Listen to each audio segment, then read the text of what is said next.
수요 예배 자리에 나오신 모든 분들을 주님의 이름으로 환영합니다. 함께 찬양하시면서 예배 자리로 나아가시겠습니다. 찬송가 38장 함께 찬양하시겠습니다. 찬송가 38장입니다.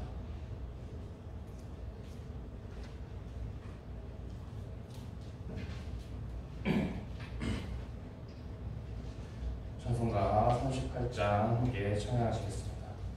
예수 우리 왕이여 이곳에 오셔서 우리가 함께 드리는 영광을 받아 주소서. 우리는 주님의 백성, 주님은 우리 왕이라. 왕이신 예수님 오셔서 좌정하사 다스리소서.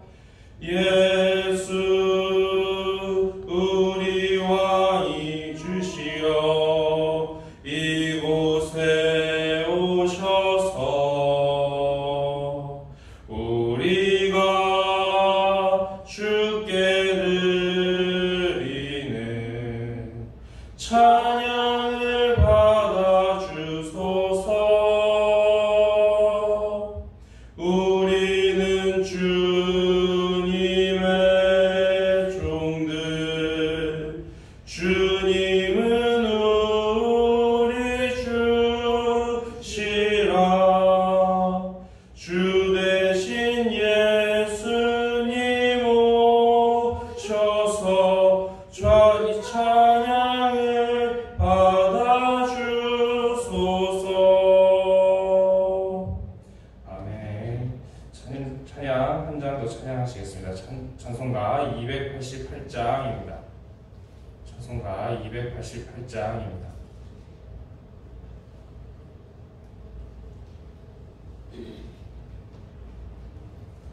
함께 찬양하시겠습니다.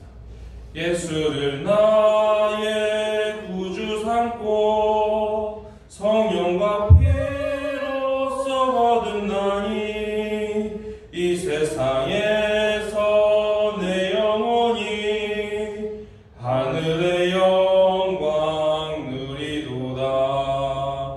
이것이 나의 간증이요 이것이 나의 찬송일세. 나 사는 동안 끊임없이 구주를 찬송하리로다. 온전히 주께 맡긴 내 영, 사랑의 음성을 듣는 중에 천사들 왕래하는 것과 하늘의 영광 보리로다. 이것이 나의 간증이요 이것이 나의 찬송일세. 나 사는 동안 끊임없이 구주를 찬송하리로다. 주 안에 기쁨 누림으로 마음의 풍랑이 잔잔하니 세상과 나는 간 곳 없고 구속한 주만 보이도다. 이것이 나의 간증이요 이것이 나의 찬송일세. 나 사는 동안 끊임없이 구주를 찬송하리로다.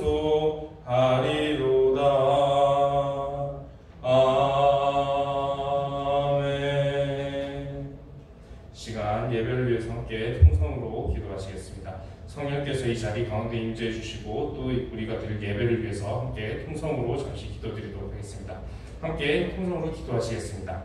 하나님 아버지 감사합니다. 오늘 우리를 예배의 자리를 불러주시고 하나님 앞에 서게 하시니 감사를 드립니다. 하나님 이제 우리가 말씀의 자리로 나아가고자 합니다. 하나님 이 자리 가운데 성령으로 임재하여 주시옵시고 또 전해질 말씀을 위해서 기도하오니 하나님 이 예배를 주관하여 주시고 함께하여 주셔서 이 예배 자리 가운데 선포되는 말씀 가운데 오직 하나님의 뜻이 밝히 전해지게 하여 주시옵시고 또 하나님의 영광만이 온전하게 나타날 수 있도록 하나님께서 함께하여 주시옵소서. 하나님을 의지하면서 나아갑니다. 하나님 함께하여 주시옵소서. 하나님 아버지 감사합니다. 오늘도 우리를 예배의 자리를 불러주시고 말씀으로 또 하루를 살아가게 하시니 감사를 드립니다. 하나님 이제 우리가 말씀의 자리로 나아가고자 합니다. 하나님의 뜻이 온전히 전해질 수 있도록 이 예배를 주관하여 주시옵시고 오직 하나님의 영광만이 나타날 수 있도록 주관하여 주시옵소서. 살아계신 우리 주 예수 그리스도의 이름으로 기도드립니다. 아멘. 이 시간 함께 나눌 말씀은 마태복음 2장 13절에서 23절까지의 말씀입니다. 마태복음 2장 13절에서 23절까지의 말씀입니다.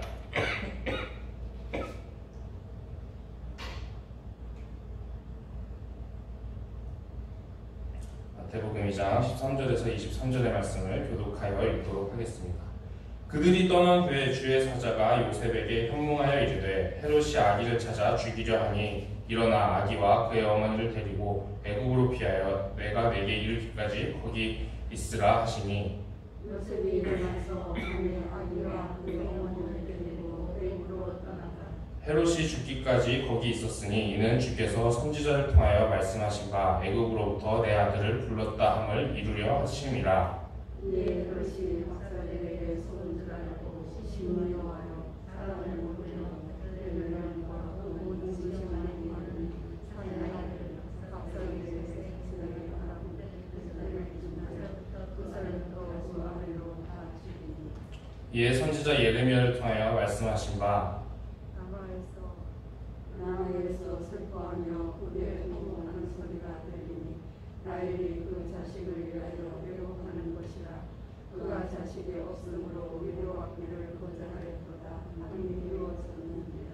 헤롯이 죽은 후에 주의 사자가 애굽에서 요셉에게 현몽하여 이르되 일어나 아기와 그의 어머니를 데리고 이스라엘 땅으로 가라.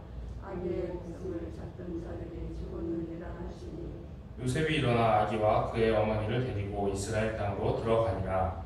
그러나 빌라오가 그의 아버지 헤롯을 이어 그의 임금들을 듣고 무기로 가기를 무서워하더니 꿈에 지시하신 것마다 하나님의 지방으로 떠나가 함께 읽겠습니다. 나사렛이란 동네에 가서 사니 이는 선지자로 하신 말씀에 나사렛 사람이라 칭하리라 하심을 이루려 함이러라. 아멘. 오늘은 우리가 마태복음 2장의 후반 부분의 말씀을 함께 나누려고 합니다. 우리가 오늘 아침 새벽에는 이제 그 2장의 전반 부분의 말씀을 함께 나눴는데 그 전반 부분의 말씀을 보게 되면 이제 이방에서 이제 동방 박사들이 찾아와서 예수님을 경배하는 모습을 우리가 함께 나눴습니다. 그러나 이제 그 모습과 함께 유대인들은 오히려 이제 메시아이신 예수님을 경배하지 않는 모습도 함께 우리가 볼 수가 있었습니다. 그리고 이제 이 인간의 악함이라는 것이 참 이제 그 헤롯 왕이 이 예수님을 경배하지 않을 뿐만 아니라 이제 심지어 이제 죽이려고까지 이제 시도를 하는데 원래는 이제 박사들이 이 예수님이 있는 곳을 알아내면은 이 박사들을 통해서 동방 박사들을 통해서 이제 예수님의 위치를 파악하고 죽이려고 이제 해치려는 생각을 갖고 있었는데 하나님께서 이 일을 막으셔서 동방 박사들에게 이제 헤롯을 거치지 말고 고향으로 돌아가라 그렇게 알려주시죠. 그래서 이제 그 자기가 이제 뜻한 대로 되지 않는 것을 보고 이제 어떻게 하게 되냐면 이제 이 베들레헴에 있는 모든 아이들, 이 2살 아래의 이제 모든 아이들을 다 죽이는 이런 잔인한 일을 벌이게 됩니다. 정말 이거는 이제 아무리 그 왕위에 대한 그 욕심이 많다고 하더라도 정말 아무리 전쟁 가운데서도 정상적인 군대라면 어린 아기들은 학살하지 않는데 이 헤롯이 정말 이제 인간의 악함이라는 것을 정말 잘 보여주고 있는 그런 모습이라고 할 수가 있습니다. 그런데 오늘 우리가 말씀을 보게 되면은 지금 이 예수님이 이 핍박을 피해서 이 유아들을 살해하는 이 사륙의 현장을 피해서 이제 요셉에게 하나님께서 또 계시를 하셔서 이제 이집트로 피해 있어라 이것을 알려주시고 이제 이 예수님께서는 피신을 가셔서 이집트에 숨어 계시다가 이제 헤롯이 죽은 후에 다시 올라오시는 모습을 볼 수가 있습니다. 사람이 보기에는 참 이제 헤롯 왕이 참 악한 일을 행한 것처럼 보이고 이제 그래서 이제 예수님께서 피신까지 하셔야 했었구나라는 것을 이제 우리가 볼 수 있게 되는데 사실은 이 일조차도 이제 하나님께서 말씀하셨던 그 예언의 말씀들을 이루시는 과정이었다라는 것을 우리가 볼 수가 있습니다. 우리가 이제 15절의 말씀을 함께 다시 한번 살펴보도록 하겠습니다. 15절의 말씀을 함께 같이 읽어보겠습니다. 함께 읽겠습니다. 헤롯이 죽기까지 거기 있었으니 이는 주께서 선지자를 통하여 말씀하신 바 애굽으로부터 내 아들을 불렀다 함을 이루려 하심이라. 아멘.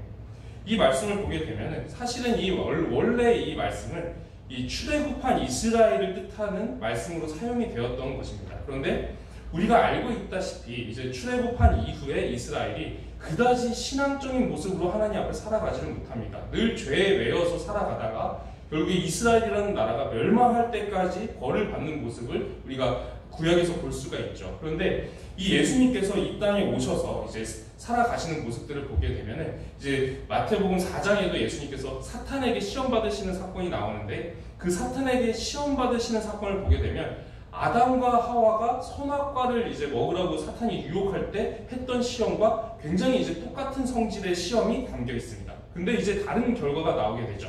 아담과 하와 같은 경우는 그 시험에 무릎 꿇고 이제 죄에 굴복하는 모습을 보였지만 예수님께서는 그 죄를, 그 시험을 이겨내시는 그런 모습을 보여주시는 것처럼 이 출애굽했을 때 이스라엘의 모습 역시 출애굽하자마자부터 하나님을 반역하기 시작해서 결국에 이스라엘이 멸망할 때까지 죄에 매여서 살아가게 되는 그런 모습을 쭉 보여주게 됩니다.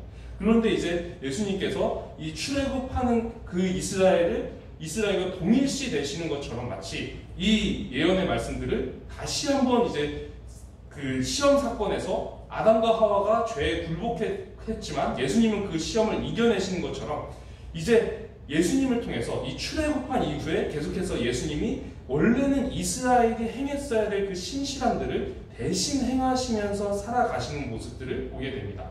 그러니까 우리가 이제 예수님께서 우리에게 베풀어 주신 구원에 대해서 생각을 할 때 주로 우리는 예수님의 십자가의 희생을 많이 생각을 합니다. 예수님께서 우리를 위해 십자가에서 죽어주셨고 우리를 위해서 피 흘려 죽어주신 그 죽음에 대해서 많이 생각을 하게 되는데 사실은 예수님께서 이 땅에 오셔서 살아가신 삶이 또 있지 않습니까? 근데 그 삶 역시 우리를 대신해서 원래는 사람이 율법의 요구에 따라서 충족시켜야만 이제 하나님 앞에 의롭다 여김을 받을 수 있는 그 신실함이라는 것이 있는데 그것을 사람이 해내지 못합니다. 이스라엘도 해내지 못하고 예수님 당시 유대인들도 해내지 못하고 사람이라는 존재가 하나님 앞에서 이렇게 신실하게 율법의 요구에 따라서 하나님이 원하시는 대로 그렇게 살아가지를 못하게 되는데 그것을 예수님께서 대신 살아가시는 모습을 우리가 예수님을 통해 볼 수가 있는 것입니다. 성경을 보게 되면은 이 그 큰 권력을 가진 그 왕들이 몇 명 나오게 되죠. 대제국의 왕들 이런 사람들이 나오게 되는데 그 왕들조차도 이 한 번 법으로 어떤 것을 정했다라고 하면은 명령을 내렸다라고 하면은 그 왕이 본인이 그 명령을 내린 당사자임에도 불구하고 그 명령을 취소하지 못하는 부분들을 몇 군데 찾아볼 수가 있습니다. 그 이유가 왜 그렇게 제도를 만들어 놨을까요? 만약에 우리가 이제 그 나라의 지도자나 뭐 권력자들이 뭐 예를 들어서 경제 정책을 계속 수시로 번복하고 바꾼다라고 한번 생각을 해보겠습니다. 이랬다가 저랬다가 막 계속 경제 정책을 바꾼다면은 그러면은 우리 경제가 어떻게 될까요? 멀쩡하던 경제도 계속 이렇게 혼란스러워지면서 순식간에 망가질 수 있을 겁니다. 그래서 나라의 그 강한 권력자들조차도 이 한 번 명령을 내리면 그 명령에 설사 조금 오류가 있다 하더라도 그걸 번복하는 게 더 오히려 더 큰 부작용을 가져오기 때문에 그냥 그대로 처리하는 그런 모습들을 볼 수가 있습니다. 그런데 하나님께서 만약에 이 율법이라는 것을 한번 정하셨는데 그것을 이렇게 했다 저렇게 했다 막 취소했다가 번복했다가 하시면 우리가 어떻게 될까요? 아마도 사람 중에서 하나님의 뜻이 어떤 게 진짜 하나님의 뜻인지 분별할 수 있는 사람이 아마 없어질 것입니다. 그래서 우리는 이제 쉽게 생각하기를 하나님께서 전능하시니까 예수님께서 굳이 그렇게 피 흘려 죽으시지 않고도 우리를 그냥 구원하실 수 있지 않을까 그렇게 생각을 하기도 합니다. 그러나 이제 우리가 알고 있듯이 그 그 십자가의 희생은 하나님께서 율법에 정하신 대로 제사법에 따라서 죄를 지으면 피를 흘리는 방식으로 예전에는 동물의 제사를 드렸죠. 그렇게 하면서 이제 속죄제를 지내고 이렇게 하게 되었었는데 그 방식을 따라서 그 율법의 요구 조건에 따라서 피 흘려 죽으시면서 우리의 죄를 씻어주신 것입니다. 우리가 생각할 때는 이 전능하신 하나님이시니까 그냥 이제 그 제사법 이제부터 안 지켜도 돼. 그냥 다 취소해버리고 이제 새로운 방식으로 편안한 방식으로 구원을 행하실 수도 있지 않았을까. 그렇게 생각을 하기도 합니다. 그러나 만약에 하나님께서 그렇게 하셨더라면 사실 지금 우리 시대에도 하나님은 일관성 있게 쭉 역사해 오셨음에도 불구하고 사람들이 하나님의 뜻을 분별하는 것이 참 어렵죠. 그런데 만약에 하나님께서 두세 번만 이렇게 했다가 저렇게 했다가 번복하시고 이거 오늘부터 취소할 거야 하고 이제는 이제 이 말씀은 안 지켜도 돼 이런 식으로 두세 번만 이 하나님의 뜻을 이 역사하시는 방식을 조금 번복하셨더라면 아마 말씀을 전하는 사역자들 가운데서도 하나님의 뜻을 제대로 분별하고 이게 진짜 하나님의 뜻입니다. 이렇게 살아야 구원받을 수 있습니다. 라고 제대로 해석해내는 사람이 굉장히 드물어지겠죠. 그러다 보니까 하나님께서는 상당히 일관성 있게 계속해서 이 율법이라는 것을 지켜오셨습니다. 그래서 원래는 이 율법에 따라서 우리가 구원을 받기 위해서는 어떻게 해야 하냐면 이 율법의 요구 조건에 따라서 우리가 거룩하고 흠이 없게 살아야만 하나님께 의롭다 여김을 받을 수가 있었습니다. 그런데 그렇게 살아가는 사람이 없는 겁니다. 한 사람도 제대로 이제 그렇게 율법의 요구 조건을 다 지키면서 살아갈 수가 없고 결국에는 이제 결과적으로 보게 되면 모든 사람이 그래서 하나님 앞에 다 이제 처벌받을 죄인의 위치에 이렇게 놓여 있는 그런 상황이 되어버리니까 하나님께서 어떤 방식을 취하셨냐면 이제 원래는 이게 사람이 율법의 요구를 다 충족시켜야 되는 것인데 이거를 사람 중에서 해내는 사람이 없으니까 하나님께서 친히 사람이 되셔서 이 땅 가운데 오신 것이죠. 그래서 사람이 충족시켜야 되는 그 요구 조건들을 하나님이 사람이 되셔서 직접 그것을 충족시키시기 시작하십니다. 이것을 비유로 이제 우리가 알기 쉽게 설명을 드리자면은 마치 신실한 남편이 있고 신실하지 못한 아내가 있어서 아내의 역할을 제대로 하지 못하는 그런 사람이 있다고, 그런 가정이 있다고 한번 생각을 해보겠습니다. 그 가정 속에서도 이 남편이 이 아내를 끝까지 품고 가기 위해서 남편의 역할도 하고 아내의 역할까지도 대신하면서까지 이 아내를 끝까지 이제 그 가정으로 같이 품고 같이 가려고 애쓰는 그런 모습을 우리가 한번 상상해 보면 이해가 쉬울 거라고 생각이 됩니다. 사실 하나님께서는 역사 내내, 인류의 역사 내내 늘 신실하게 하나님께서 하셔야 할 일들은 다 하셨습니다. 이 남편이 해야 될 역할을 다 하셨다라는 것입니다. 그런데 사람이 이제 하나님의 파트너로서 이 신실하지 못하니까 늘 이렇게 신실하지 못하고 죄에 매여서 넘어지고 쓰러지고 이러고 살아가게 되니까 하나님께서 친히 이 땅에 오셔서 이 사람이 되셔가지고 사람이 했어야 될 역할까지도 커버를 해주시기 시작을 하시는 것입니다. 그것이 이제 예수님이 이 땅에 오신 사건이시고 사실은 이제 우리가 예수님이 우리를 구원하셨다라는 그 구원에 대해서 생각할 때 십자가의 죽음에 대해서만 많이 생각을 하게 되는데 이 땅에서 살아가신 예수님의 그 삶조차도 사실은 그 삶 하나하나가 율법의 요구 조건에 따라서 거룩하고 흠이 없어서 의롭다 여김을 받을 수 있게 살아내신 삶입니다. 그래서 그 삶조차도 사실은 우리를 대신해서 율법의 요구 조건을 충족시켜 주시는 삶이었다라는 것이죠. 그래서 예수님께서 십자가에서 죽으신 그 죽음이 마치 우리를 대신해서 죽어주신 것처럼 예수님께서 이 땅에서 살아가셨던 그 삶 역시 우리를 대신해서 그 신실한 삶이라는 요구 조건을 충족시켜 주시는 그런 삶이었다라는 것입니다. 그래서 예수님께서 이렇게 율법의 요구 조건을 다 이루어 주셨기 때문에 새로운 규칙이 적용이 될 수 있었습니다. 이것은 하나님께서 정하신 율법은 하나님도 함부로 이제 폐하지 않으신다고 말씀을 우리가 함께 나눴습니다. 그런 것처럼 이 율법의 요구 조건에 따르면 원래 우리가 이 율법을 다 지켜야 율법의 요구 조건에 비추어 봤을 때 거룩하고 흠이 없어야 의롭다 여김을 받을 수가 있는데 우리가 그렇게 살지 못하니까 예수님이 이 율법의 요구 조건을 다 이루어 주신 겁니다. 우리를 대신해서. 그래서 예수님께서 십자가에 못 박혀 죽으시면서 마지막에 하신 말씀이 다 이루었도다 라는 말씀을 하시죠. 그것이 무슨 뜻이냐면은 우리를 위해서 구원을 받을 모든 길을 열어주실 수 있을 만큼 우리를 위해서 신실한 그 삶을 대신 살아주셨고 그 피값으로 우리의 죄를 씻어주시면서 예수님의 그 삶과 죽음이 모두가 다 우리를 구원하기 위해서 움직이신 그 여정이었다라는 것이죠. 그래서 이제 이 율법의 요구 조건을 예수님이 우리를 대신해서 이루어주신 것입니다. 그래서 이걸 다 이루어주셨기 때문에 율법을 다 충족시켜 주셨기 때문에 새로운 규칙이 적용을 할 수가 있었던 것입니다. 그 규칙이 무엇이냐면 이 예수님을 우리가 믿으면 우리가 율법에 비추어 봤을 때는 여전히 아직 의롭다고 하기 어려운 상황이다 하더라도 우리가 예수님을 믿는 믿음이 조금이라도 우리 안에 있는 것이 발견이 되면 하나님께서 인정해 주시면 그러면 우리를 의롭다고 쳐주시는 것입니다. 여전히 우리가 살아가는 삶의 모습을 보게 되면 율법을 기준으로 봤을 때는 우리는 여전히 죄인 같은 모습으로 살아갈 수가 있습니다. 여전히 죄에 매여 있는 모습이고 여전히 많이 부족한 모습으로 살아갈 수가 있습니다. 그럼에도 불구하고 우리에게 믿음이 있으면 예수님을 향한 믿음이 있으면 그 작은 믿음을 보시고 의롭다고 원래는 인정 못 받는데 인정을 해주시겠다라는 것이죠. 그런 사실은 이게 원래 이제 그 천국에 들어갈 수 있는 문턱, 우리가 하나님의 백성으로 인정받을 수 있는 문턱이 원래는 이만큼 높았다라고 한다면 이 문턱을 확 낮춰주신 것입니다. 훨씬 더 쉬운 조건을 이제 걸어주시면서 어려운 건 예수님이 다 대신 해주셨으니까 예수님을 믿기만 하면은 우리를 구원해 주시겠다. 그러면 우리에게 살 길을 열어주시겠다라고 하신 것입니다. 그러니까 이제 우리에게 이 예수님께서는 구원받을 수 있는 유일한 길임을 우리가 알 수가 있는 것이죠. 원래는 이 길조차도 없었던 길인데 예수님께서 피 흘려 죽어 가시면서 우리를 위해 이 땅에 오시고 우리를 위해서 대신 의롭게 사시고 대신 죽어 가시면서 이 생명의 길을 우리가 구원받을 수 있는 길을 하나 열어주셨습니다. 그러니까 이제 우리가 사람이 구원받을 수 있는 유일한 길이 예수님을 믿는 것이다 라고 기독교에서는 말하는 것이죠.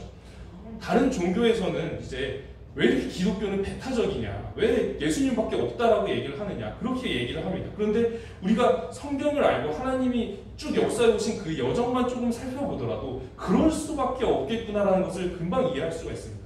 원래는 모든 사람이 다 이제 지옥에 떨어질 만한 그런 상황 속에 놓여 있었는데 하나님께서 은혜를 베푸셔서 길을 하나 열어주신 것 아니겠습니까? 그러니까 이제 길이 하나밖에 없죠. 그 길도 예수님께서 피 흘려 죽어가시면서 굉장히 고생하시면서 열어주신 길인데 그런 길을 2개, 3개 주시지 않으셨습니다.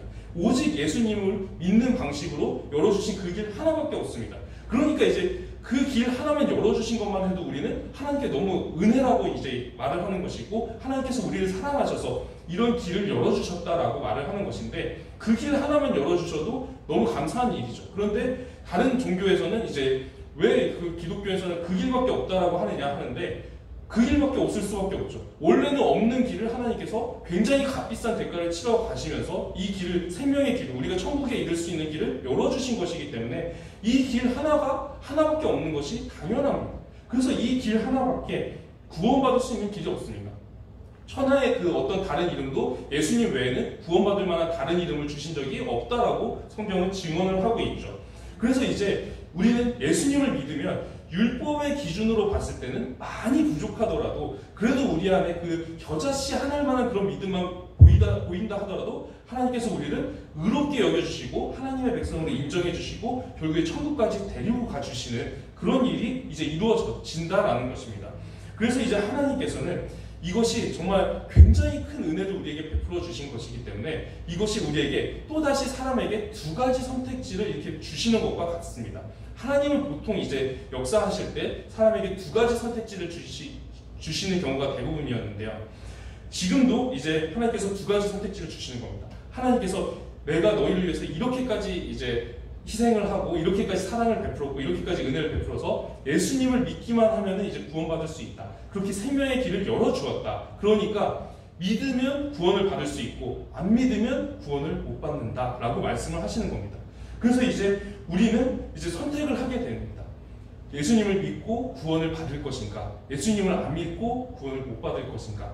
이제 하나님께서도 사실은 굉장히 오랫동안 이제 인간의 그 악함들 이런 것들을 참아가시면서 정말 끝까지 어떻게든 우리를 살리시기 위해서 참고 또 은혜를 베푸시고 또 한 번 더 용서해 주시고 이러면서 이제 마지막으로 주신 기회가 이 예수님을 믿으면 구원받을 수 있는 길이 있다라는 것입니다. 그래서 이제 이것을 우리가 복음이라고 하는 것이고, 예수님을 믿으면 구원받을 수 있는데 이 예수님을 믿지 않으면 결국엔 이제 하나님께서 마지막으로 주신 기회까지도 거절한 것이기 때문에 구원을 못 받는다. 천국에 갈 수가 없다. 우리 힘으로는 천국에 갈 수가 없고 다른 길로도 방법이 없으니 이제 예수님을 거절한 사람은 결국에 천국에 갈 수가 없다라고 기독교에서는 말을 하는 것입니다. 사도 바울 같은 경우도 이제 그렇게 얘기를 하죠. 그토록 이제 생명을 내걸면서 이제 복음을 전하고 사역을 했던 그 사도 바울조차도 우리가 살아가는 이 현실적인 삶의 모습을 보면 죄와 사망의 법이 나에게 또 있고 또 생명의 성령의 법이 또 내 안에 또 있어가지고 이 법이 서로 계속 충돌하는 모습을 이제 얘기를 합니다. 그러면서 이제 내가 마음으로는 정말 하나님의 뜻대로 살고 싶은데, 말씀대로 정말 믿음으로 살고 싶은데 나는 원하지 않는데도 내가 죄를 따라가는 모습을 스스로 본다라는 겁니다. 그래서 우리가 이 죄와 사망의 법에도 매여 있고 정말 생명의 성령의 법에도 매여 있는데 이 법들 가운데서 계속 충돌이 일어나서 우리도 원하지 않으면서도 죄를 짓기도 한다는 것입니다. 그래서 이제 사도 바울이 오호라 나는 공고한 사람이로다 그렇게 표현을 하죠. 이 죄가 내 안에 있구나라는 것을 이제 그 사실을 보게 되면서 이제 우리가 살아가는 삶의 현실은 우리가 이 죄의 유혹을 여전히 지금도 이 구원받은 이후에도 끊임없이 받고 있다는 것입니다. 이 죄의 유혹을 받을 때 그럼에도 불구하고 사도 바울이 하는 말은 무엇이냐면 생명의 성령의 법이 우리 안에 이제 함께 있기 때문에, 성령께서 우리와 함께 있기 때문에 우리가 정말 이 성령의 법을 붙잡고 살아가려고 애쓰면 이겨낼 수 있다라고 말을 합니다.